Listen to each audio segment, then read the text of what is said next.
Come and spend a few days at the spa with us. This is my favourite place ever. When we got there, we were given some drinks while we waited to be taken to our room. This was a treat for Charlie's birthday, and it's the first time I've ever been able to afford an overnight stay. I remember last year I took him for a few hours and we imagined what it would be like to be able to stay over one night. I never imagined that the next year I'd be in the position to be able to do that, so we were so excited. This was our room. We got a little welcome message and some chocolates, and then we got into our robes ready to explore. When you first walk in, there's a huge indoor pool with a little waterfall and massage jets. And then as you make your way to the actual spa area, there are some coloured paintings representing all the chakras. Moving along, this path takes you to all of the different rooms. And then you have a bowl of pebbles that you're meant to rub to get rid of any negative energy. This spa's kind of curved shape with loads of little doors taking you into different areas. So there's a sauna, scented rooms, steam rooms and a candle pool. I would have shown you around, but I didn't want to point a camera into random people's faces while they were trying to relax. This is the outdoor pool and one of my favourite parts. This is the sauna, and you can't really see what's going on because it's steamed up immediately. They have bowls of ice to cool yourself off when you come out, which is so good for your skin. Hot and cold showers with thunder sound effects. This is the candle pool, and it's so relaxing in here.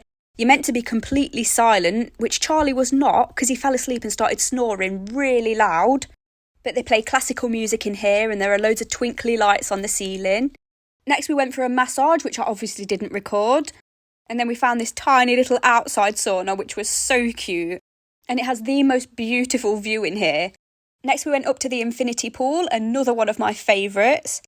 I've seen shooting stars up here on multiple occasions, and I always make a little wish. The wish is usually to come back again next year.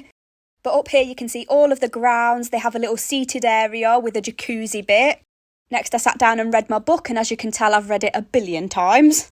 Next we went to the dining hall, and it looks so posh in here. I kept imagining I was in Bridgerton.